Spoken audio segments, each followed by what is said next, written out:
La Primera Guerra Mundial siempre se ha visto como una guerra en blanco y negro. Era la única manera que tenían de filmar las imágenes del frente y las escenas recreadas para la cámara. Pero la realidad no era así. La realidad ocurrió en color.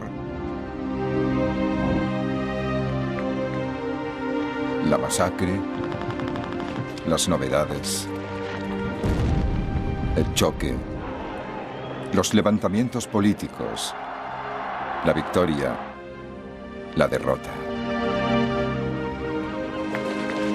Los campos eran verdes, el fango pardo y las luces brillantes.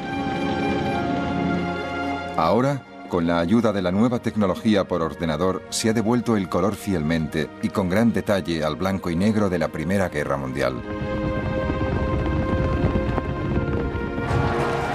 Por primera vez, esta serie contará la historia de la Primera Guerra Mundial tal como la vieron los que lucharon en ella.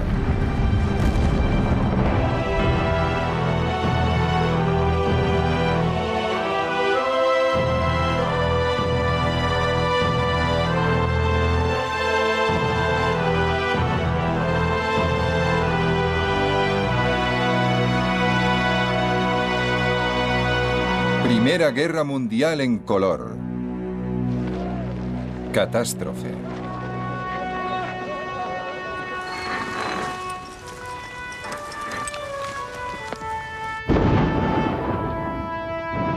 La Primera Guerra Mundial fue una guerra a una escala que nadie había conocido o imaginado hasta entonces. Entre 1914 y 1918, unos 65 millones de hombres tomaron las armas. 10 millones murieron en la batalla. 20 millones quedaron irremediablemente heridos física o mentalmente.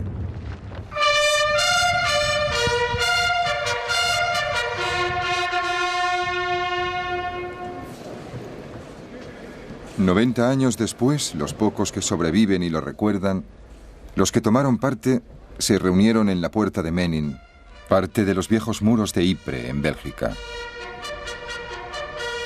Ellos salieron con vida, pero nunca han olvidado a los que no lo lograron».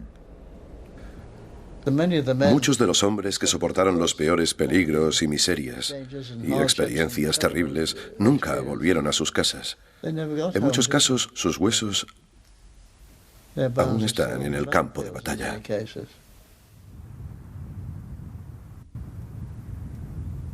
Los demás millones que murieron en esa guerra eran estadísticas para recuento de futuros historiadores. Los que importaban eran los amigos, los hombres que cada uno tenía al lado, los que estaban en la misma trinchera, los del propio escuadrón. Los 5 formábamos un pequeño grupo y eso era lo que más me preocupaba. Cuando mataban a 4 o 5. Solo recuerdo sus apodos: Maud, Alan, Jack, Jill. Es lo único que recuerdo. Ojalá recordara sus nombres. La Primera Guerra Mundial fue realmente una guerra mundial. Se luchó desde las costas de América a las costas de Asia. Fue un choque de grandes imperios que destruyó a los antiguos y dio paso a los nuevos. Las dinastías se resquebrajaron. Una familia real fue asesinada y sustituida por el terror revolucionario. Fue una guerra que cambió el sentido mismo de la guerra. Apareció una nueva expresión muy temida: saltar la trinchera. Yo siempre rezaba. Algunos chicos se burlaban de mí, pero yo siempre le pedía a Dios que me ayudara a luchar como un hombre y a volver a casa sano y salvo. Si alguna vez te dice alguien que saltó la trinchera para atacar y no tenía miedo, es un gran mentiroso. Esa guerra brutal destruyó hasta la propia tierra. No queda ni un árbol, Ni un metro cuadrado de terreno que haya escapado a la mutilación. No hay más que barro y agujeros de bombas. Y en el fondo de muchos agujeros, los cadáveres. Había armas horribles, minas enormes, frentes de artillería como no se habían visto jamás. A veces me maravillo de cómo podemos soportar la tensión de esta vida. Día tras día, noche tras noche, hora tras hora, bombas pesadas cayendo a cada minuto a pocos metros de ti, casi atontándote con el ruido de la explosión.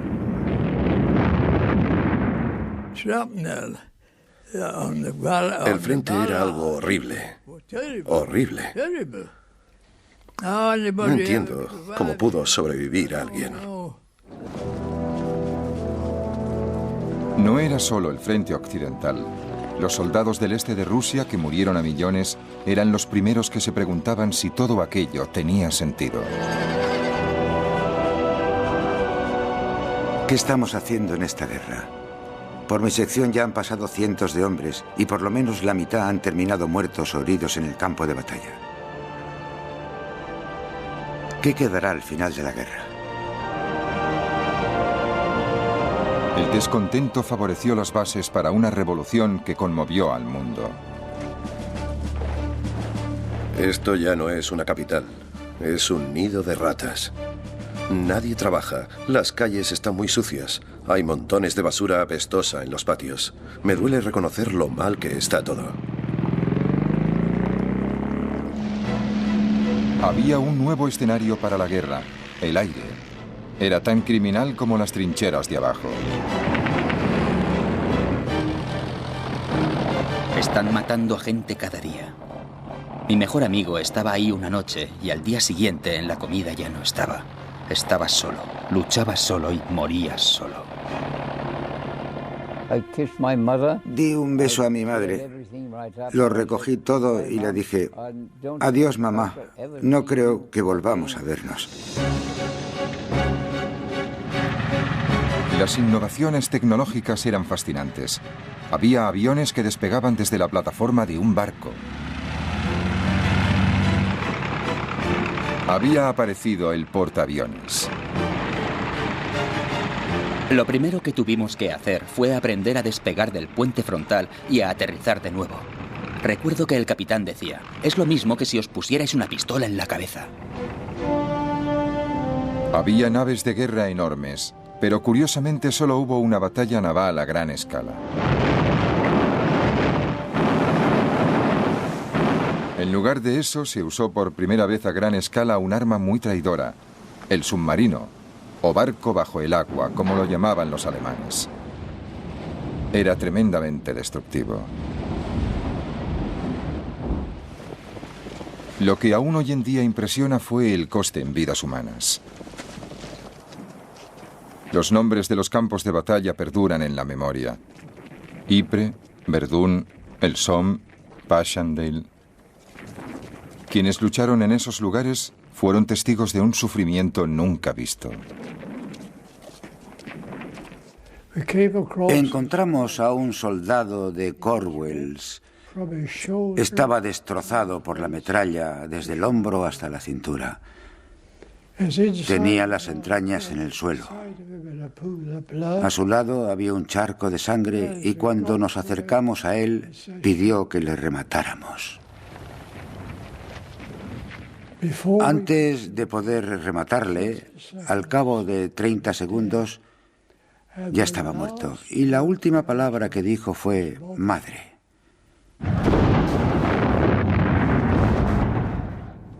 Y esa palabra me ha obsesionado toda la vida, madre. Por fin, en noviembre de 1918, a las 11:11 del mes número 11, callaron las armas. Todo se detuvo. Y quedó algo que solo puedo definir como un silencio mortal. Y todos nos quedamos quietos. Nos miramos unos a otros porque de repente nos dimos cuenta de que no teníamos objetivos, no teníamos nada que hacer. Al final de la guerra, los humanos habían vivido la experiencia más devastadora de la historia. Y dentro de esa experiencia, una pequeña decisión humana pudo cambiar una vida. Vi que el alemán venía hacia mí y pensé, no puedo matarlo, no quiero matarlo. Recuerdo que cuando me alisté en el ejército juré servir al rey y a mi país. Y no sé por qué, pero me vino a la cabeza lo que hizo Moisés al bajar de... Bajó el quinto mandamiento: no matarás. Y no pude matarlo. Tenía unos 5 segundos para decidirme.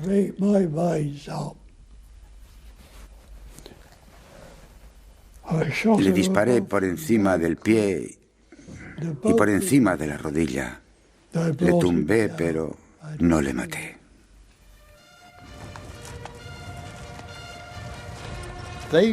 No envejecerán como hemos envejecido nosotros.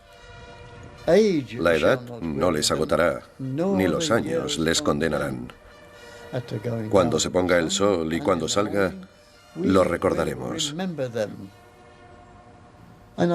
Muchas veces me pregunto si los sacrificios que hicimos valieron la pena. ¿Nos han condenado los años?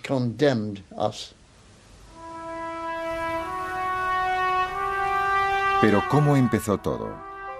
Se convirtió en una guerra de millones de personas, y en cambio el principio fue como el pinchazo de una aguja, la bala de un asesino en un país lejano que cambiaría el mundo.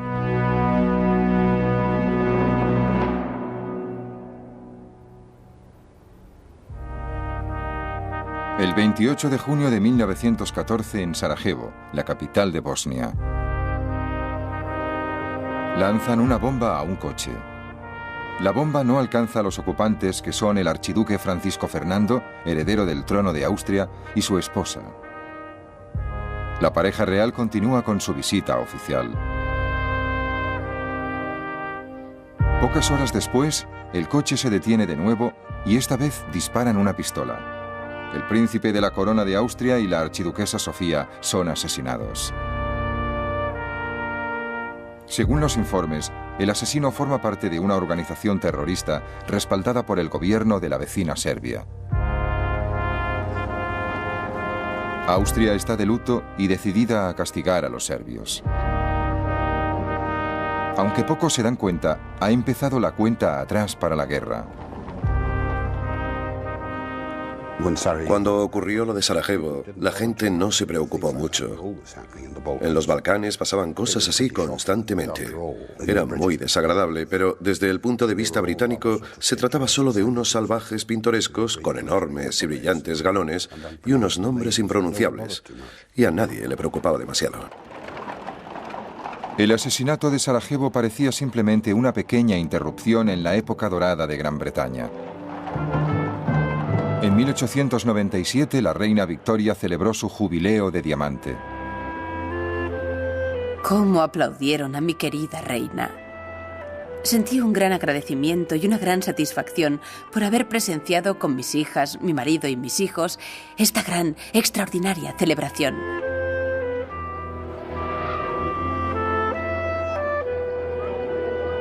El imperio de la reina Victoria abarcaba una sexta parte del mundo.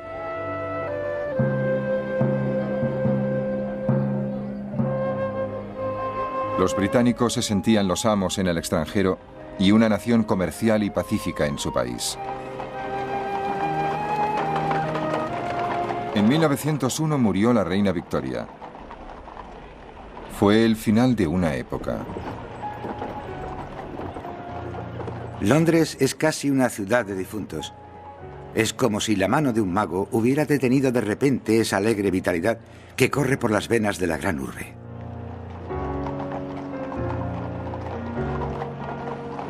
El ritmo del paso de los soldados, la música de la marcha funeral de Chopin y el redoble de los tambores. Era como si todo el mundo en Inglaterra hubiera perdido a su padre y a su madre. Pero la supremacía británica parecía asegurada. Solo una amenaza aparentemente pequeña se cernía sobre la Pax Británica: Alemania. Era un país unificado solamente desde 1871 y una potencia pujante en Europa, dirigida por el ambicioso Kaiser Guillermo II. Desde que se convirtió en emperador en 1888, el Kaiser estaba decidido a usar la nueva potencia industrial alemana para crear un imperio de ultramar. Para ganar ese imperio primero y conservarlo después, necesitaba una armada. Las ambiciones del Kaiser preocupaban a los británicos y las dos naciones empezaron a competir en una carrera de armamento naval. En 1908, en una entrevista para el Daily Telegraph, el Kaiser decía que solo estaba imitando a las demás potencias imperiales. Alemania es un imperio joven y pujante. Tiene un comercio internacional que se expande rápidamente y al que las legítimas ambiciones de los patriotas alemanes se niegan a poner límites. Alemania debe tener una flota poderosa para proteger ese comercio. La aparición de Alemania había reestructurado el mapa europeo. Alemania formaba una alianza con un imperio mucho más antiguo, el austrohúngaro. Juntos, esos poderes centrales dominaban el corazón de Europa.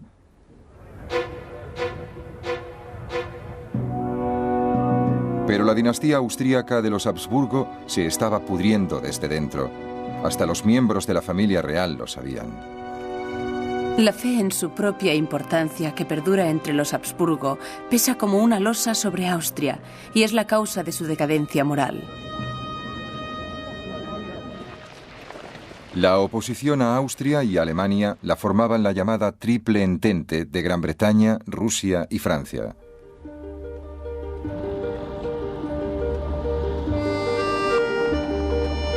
Francia había quedado destrozada por las revoluciones y fue derrotada por los prusianos en la guerra de 1870.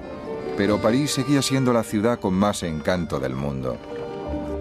Siempre la recordaré como una ciudad maravillosa, donde vale la pena vivir durante 4 o 5 meses al año, aunque solo sea para mejorar la mente en una atmósfera intelectual y artística sin parangón. Rusia estaba gobernada por su autocrático emperador, el zar Nicolás II.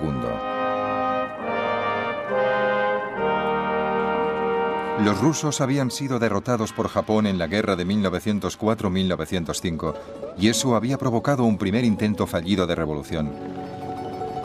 La amargura de muchos rusos está resumida en una petición de los trabajadores al zar.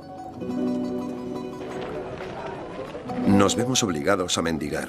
Nos vemos oprimidos. No se nos reconoce como seres humanos, se nos trata como esclavos. No tenemos ninguna fuerza, soberano. Se nos acaba la paciencia. Estamos llegando a ese punto terrible en que es mejor la muerte que seguir con este sufrimiento insoportable. Pero 6 años después, el zar y los líderes nombrados por él creían que el país volvía a estar controlado. Cada año de paz hace a Rusia más fuerte, no solo desde el punto de vista militar y naval, sino también desde el punto de vista económico y financiero. En 1914, aunque las voces que reclamaban un recorte de los poderes del zar se hacían oír cada vez más, Rusia era más fuerte que nunca. Mientras Rusia representaba al viejo mundo, al otro lado del Atlántico estaba el nuevo, Estados Unidos de América. Era un país democrático, descarado, optimista y a miles de kilómetros de distancia de las disputas que recorrían Europa. En su discurso inaugural de 1905, el nuevo presidente, Theodore Roosevelt, retrató su visión de un país bendecido por Dios. Queridos compatriotas, ningún pueblo de la tierra tiene tantos motivos de gratitud como el nuestro. A nosotros, como pueblo, se nos ha concedido poner los cimientos de nuestra vida nacional en un nuevo continente. Somos los herederos de la historia y, en cambio, no tenemos que sufrir ninguno de los inconvenientes que impone a los países más antiguos la mano muerta de una civilización desaparecida. En 1914, Estados Unidos se hallaba a años luz de distancia del conflicto que estaba a punto de devorar Europa.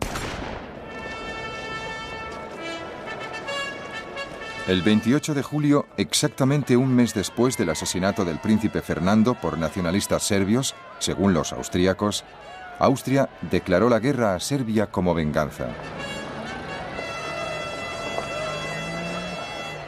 Los austríacos se entusiasmaron, pero el complejo juego de alianzas europeas iba a desencadenar una catástrofe imparable.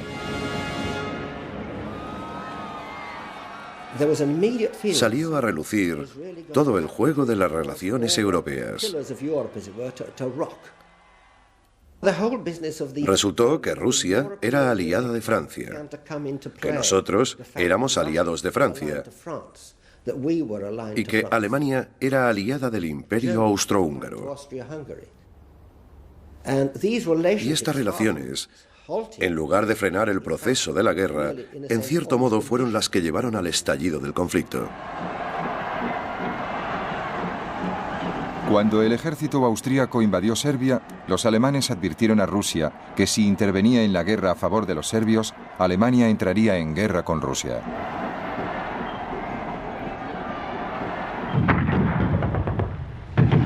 El 30 de julio, los cañones austríacos empezaron a bombardear la capital serbia, Belgrado. Los serbios se volvieron a Rusia pidiendo ayuda. Los rusos eran protectores de los serbios y de todos los pueblos eslavos de los Balcanes, y no podían quedarse al margen si Austria amenazaba a Serbia. Y así, Rusia se vio arrastrada a una crisis internacional. Igual que los austríacos, los soldados rusos estaban impacientes por luchar. El espíritu de los soldados es excelente. Están animados por la firme creencia en la verdad y el honor de su causa. Y por suerte, no hay ningún motivo de nerviosismo o ansiedad. Entonces Alemania declaró la guerra a Rusia. Sin embargo, sus motivos eran otros. Su agresión había dejado al país cercado por la alianza entre Rusia, Francia y Gran Bretaña. La guerra llegaba en el momento más adecuado.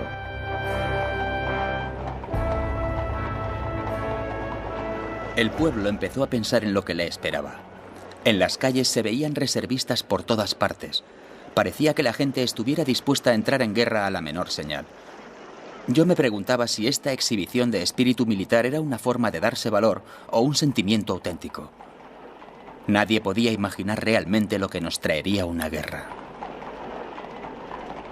Francia, ante la provocación de Alemania, movilizó sus tropas. El comandante en jefe francés, Joseph Joffre, llamó a sus soldados al orden, pero algunos solo se encontraban confusos. Guerra. Todo el mundo lo sabe. Todo el mundo lo dice. Sería una locura no creerlo. Guerra. La gran guerra europea. No, no puede ser verdad.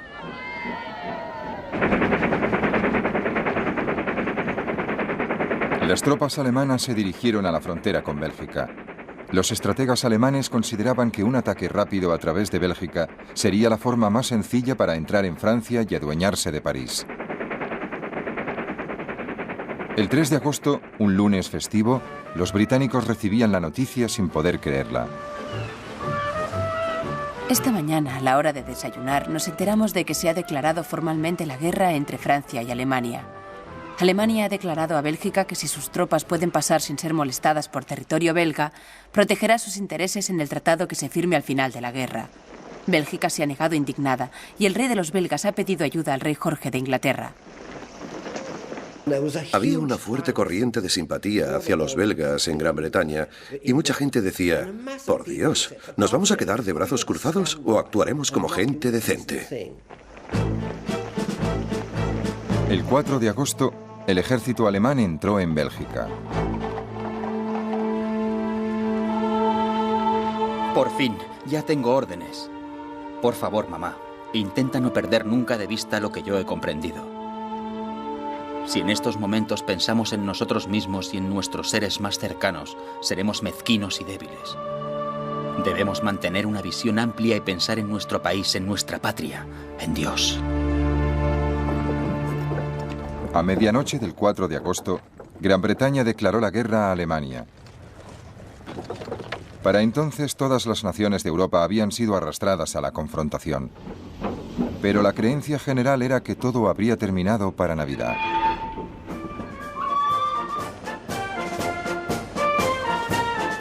Es una situación sin precedente alguno en la historia mundial. Se cree que cuando empiece la guerra, 14 millones de hombres se verán implicados en el enfrentamiento.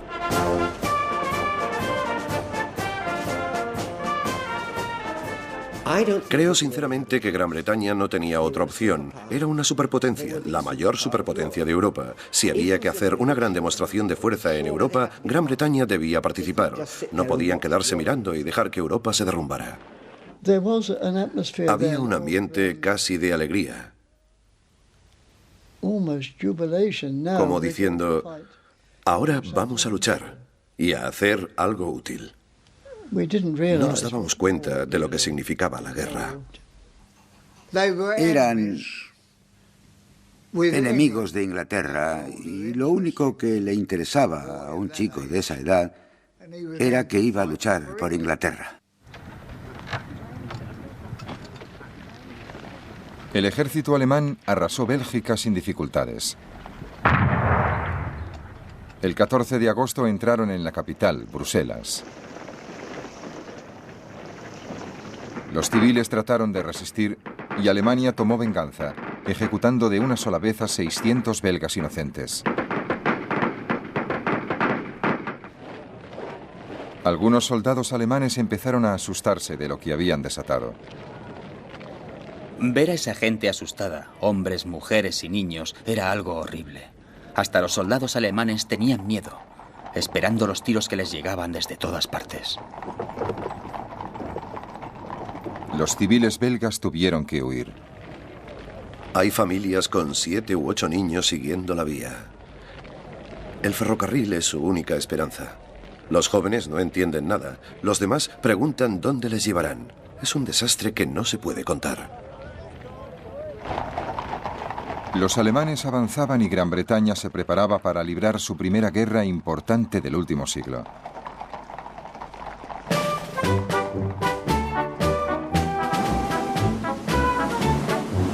Desde hacía más de 100 años, desde la batalla de Trafalgar, la Armada Británica había dominado el mar.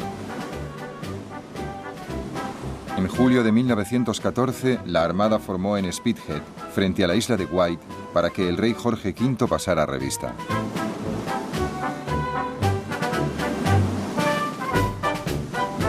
Era una imagen impresionante, pero el ejército británico siempre se había visto mucho menos importante que la Armada, y era mucho más reducido que sus rivales del continente europeo. En otoño de 1914, el primer ministro británico, Herbert Asquith, explicó al pueblo de Gran Bretaña y a su imperio que se enfrentaban a la mayor emergencia de su historia. Todos, hombres y mujeres, debían cumplir con su deber. Recuerdo concretamente un regimiento escocés, con su traje típico, y era muy emocionante ver cómo desfilaba ese regimiento al son de las gaitas. Esas faldas escocesas moviéndose al unísono tenían algo que me emocionó. Nos emocionaron a todos. Lord Kitchener de Khartoum fue encargado de reclutar un ejército de voluntarios, inicialmente de 100.000 hombres. A finales de 1914 ya se habían alistado 1 millón. Me alisté como voluntario el 2 de septiembre de 1914. Unos 30 compañeros de trabajo se alistaron conmigo, todos juntos.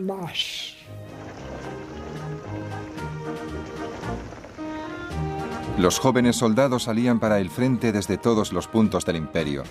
Sus familias quedaban atrás y solo podían esperar y rezar. Mi querida madre, no te desanimes y confía en la providencia. Estoy seguro de que volveré sano y salvo de esta. Voy a luchar por Inglaterra. Es algo grande y glorioso. Lo mejor que puedes hacer por mí es estar alegre y, sobre todo, escribirme a menudo. Y cuéntame todas las novedades. Los maridos y las esposas temían el momento de la separación.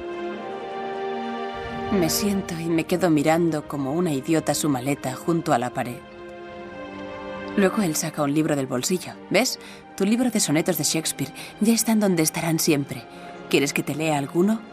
Está pálido y le tiemblan los labios, pero tiene la voz firme y serena. Y pronto me dejo caer al suelo y me siento entre sus rodillas. Y mientras lee, deja caer una mano sobre mi hombro.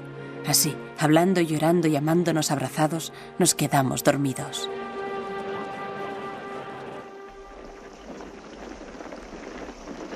El alto mando envió la fuerza expedicionaria británica a Bélgica para detener el avance del ejército alemán. El 23 de agosto chocó literalmente con los alemanes en la ciudad de Mons. Su primer día de combate les sorprendió. La infantería enemiga avanzaba, según uno de nuestros soldados, en columnas de amasa. Se derrumbaban, segados rápidamente. Venían en oleadas, con valor y sin desfallecer, cayendo en cuanto llegaban a la línea frontal de muertos y heridos. La rapidez con que disparábamos nos sorprendía a nosotros mismos, y hasta el peor tirador daba en el blanco, porque solo tenía que disparar contra la masa de uniformes marrones. Esas tácticas nos fascinaban, y después del primer impacto, al ver a los hombres caer impotentes bajo nuestro fuego, nos dieron una gran sensación de poder y de placer. Era tan fácil. Pero aunque los británicos no perdieron terreno y causaron una enorme cantidad de bajas en Mons, las fuerzas francesas retrocedían en el frente y los aliados tuvieron que emprender una retirada general.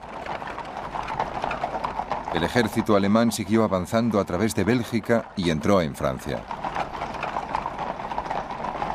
Al mismo tiempo, al sudeste de la frontera franco-alemana, el ejército francés había empezado a atacar intentando penetrar en territorio alemán. Ese combate fue conocido como Batalla de las Fronteras. Debré y yo fijamos la vista en la sierra que se recortaba al este, la que se interponía entre nosotros y el destino. Más allá había otros soldados como nosotros, hombres que nos matarían si no les matábamos a ellos. Los soldados franceses se lanzaron de cabeza contra la artillería alemana. A nuestro alrededor, los explosivos y la metralla de todos los calibres explotaba y salpicaba nuestras posiciones con balas y esquirlas. La muerte parecía inevitable. El ejército francés fue rechazado y el ejército alemán pasó a la ofensiva. La batalla de las fronteras se convirtió en un desastre para los franceses. Los franceses perdieron unos 200.000 soldados solo en el primer mes de la guerra.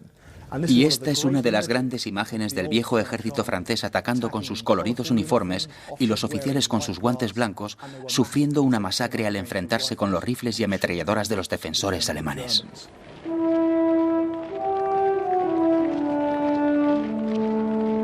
Miles de franceses cayeron prisioneros y los soldados alemanes se adentraron cada vez más en Francia. París ya estaba a la vista. Pero para llegar tenían que cruzar antes el Marne, a 50 kilómetros de la capital francesa. El comandante en jefe francés, el general Joffre, recibió una llamada desesperada del gobernador militar de París, el general Gallieni. Nuestra artillería es anticuada, las municiones escasas, las tropas insuficientes y de baja calidad. Tenemos poca capacidad para resistir.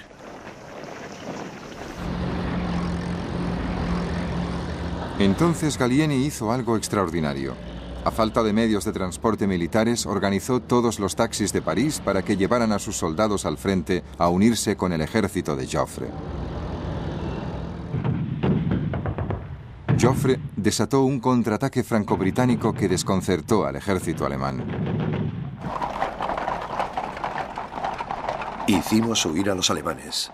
Estábamos furiosos y además éramos otros, en cierto modo, unos veteranos. Muchos de nosotros a los 20 años ya habíamos luchado en 3 batallas. La batalla del Marne fue el punto de inflexión del primer año de guerra. El avance alemán fue detenido en seco y sus comandantes se dieron cuenta de que habían sufrido un tremendo revés. La ofensiva alemana en el frente occidental ha sido aplastada. El milagro del Marne ha salvado a Francia. Lo llamaron milagro, porque fue un ataque tan bien disfrazado, tan bien lanzado, que cogió a los alemanes totalmente por sorpresa. De repente, todos sus planes, sus ambiciones se hicieron pedazos. Y fue entonces cuando la guerra se convirtió en un conflicto que iba a durar muchísimo tiempo.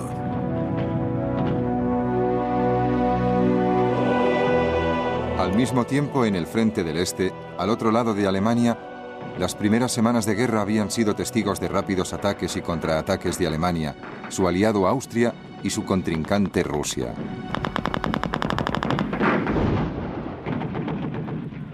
Todo empezó con la invasión austríaca de Serbia, que fue precisamente el detonante de la guerra. La invasión no fue tan fácil y tranquila como esperaban los austríacos. Cuando los austríacos invadieron Serbia, iban muy decididos a castigar a esos malditos monos balcánicos y a demostrarles lo que valía un ejército poderoso. Pero olvidaron que los monos balcánicos llevaban mucho tiempo en guerra y tenían más experiencia que los pobres austríacos. Nunca habían librado una guerra. Solo una muy pequeña en Bosnia hacía 25 años. Maniobraron con muchas pretensiones al atacar Serbia y salieron bien escarmentados.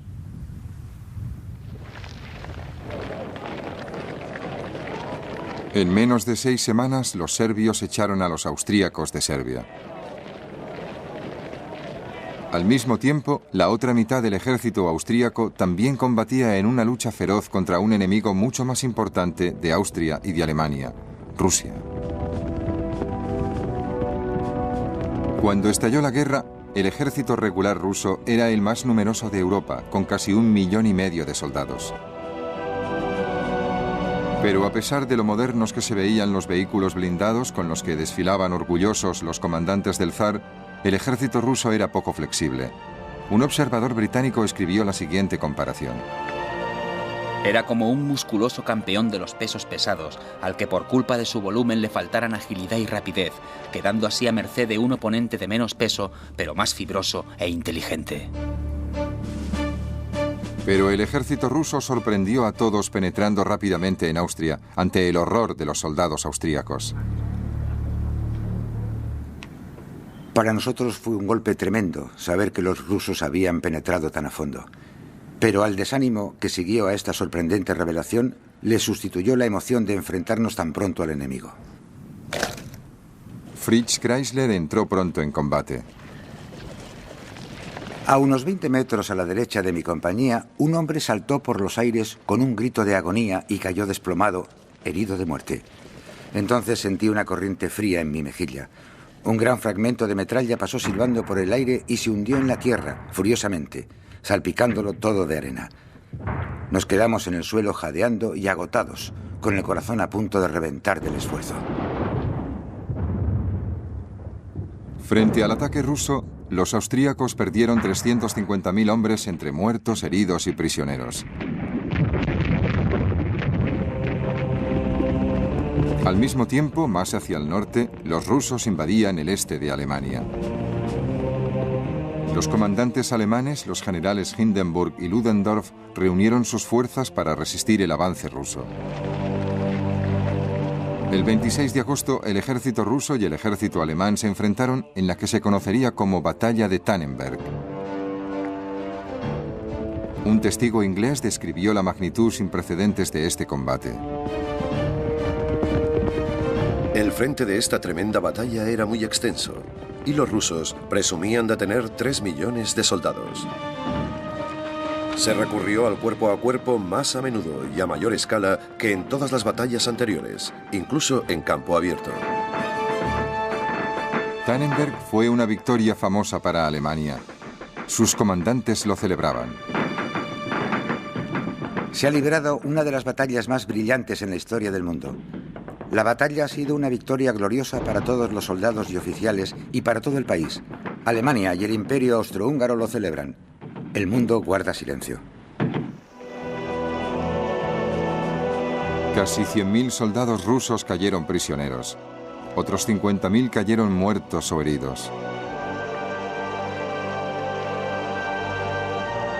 Al cabo de pocas semanas, Alemania había rechazado la invasión rusa y estaba decidida a intentar otra vez abrirse paso por el oeste.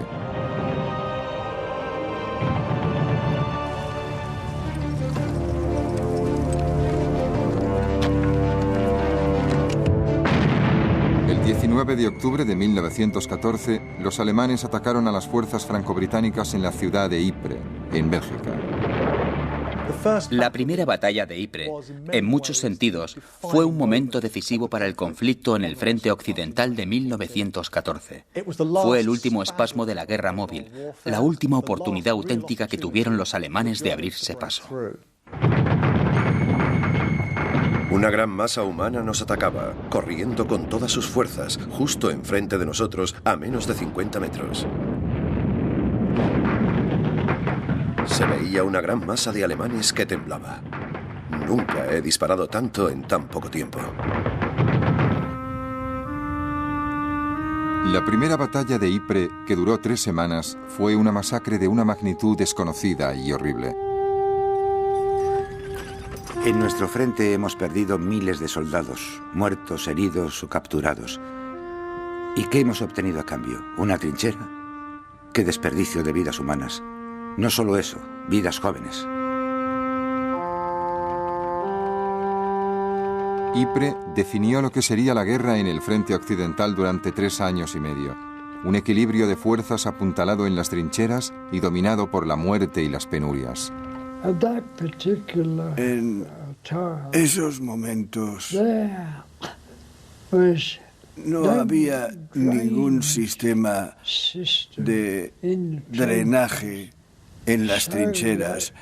Por eso casi siempre ibas metido en el agua y en el fango hasta las rodillas. Con tanta lluvia y al anochecer, las trincheras empiezan a presentar un triste aspecto.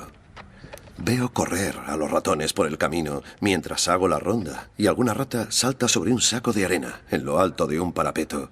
El trabajo vuelve a empezar cuando amanece. Hay más centinelas, un destacamento sale por agua, otro trabaja para mejorar el parapeto y las alambradas y así todo. Algunos soldados, al despertar, se han encontrado una rata metida bajo la manta a su lado. Las hay a millones. Algunas son enormes, casi tan grandes como gatos.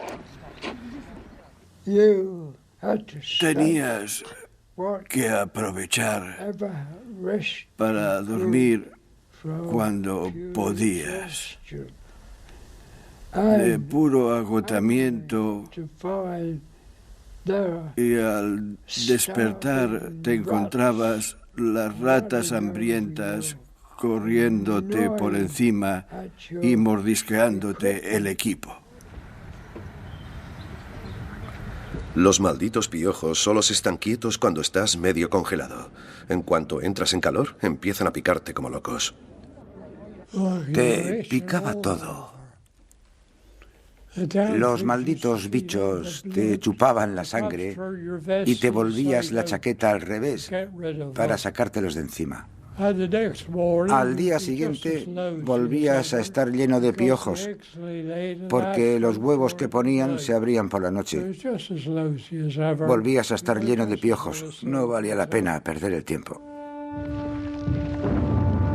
Aquí se ven las cosas de una forma muy distinta. Todo parece tan inútil. Un día tras otro en las trincheras, tan expuestos. Pero en realidad pasa muy poca cosa. Claro que hay bombardeos de vez en cuando y es maravilloso lo que pueden soportar los soldados. Los oficiales duermen muy poco. Siempre hay rondas de vigilancia, siempre atentos a la menor señal de ataque. El otoño de 1914 daba paso al invierno y los hombres del frente cada vez creían menos en las promesas de una guerra corta. No sabes lo aburrido que es esto de las trincheras, ni lo mucho que ataca los nervios, ni lo lejos que vemos el final de la guerra. Parece que la guerra tendrá que seguir hasta que los alemanes estén exhaustos, lo que puede llevar algún tiempo. Mira, Flum, esta guerra es horrible.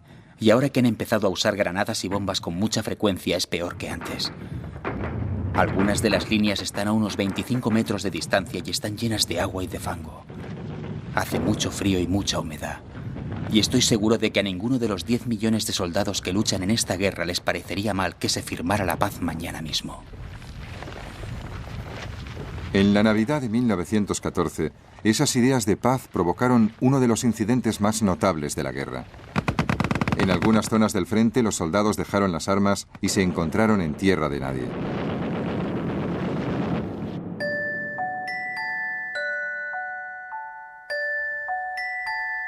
Y a la luz de los focos estábamos todos, ingleses y alemanes, charlando y fumando juntos a medio camino entre los dos frentes. Un grito de alegría brotó de amigos y enemigos. El grupo estaba demasiado lejos para oír lo que decían, pero al fin oímos un alegre «Buenas noches, feliz Navidad y próspero año nuevo a todos». Y con eso volvimos cada uno a nuestras respectivas trincheras. Después nos pasamos toda la noche cantando con el enemigo, una canción tras otra.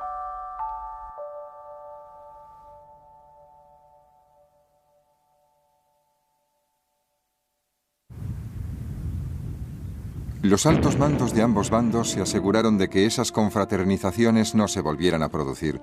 Los soldados que se habían lanzado a la guerra empezaban a ser conscientes de la situación en la que les habían metido sus líderes.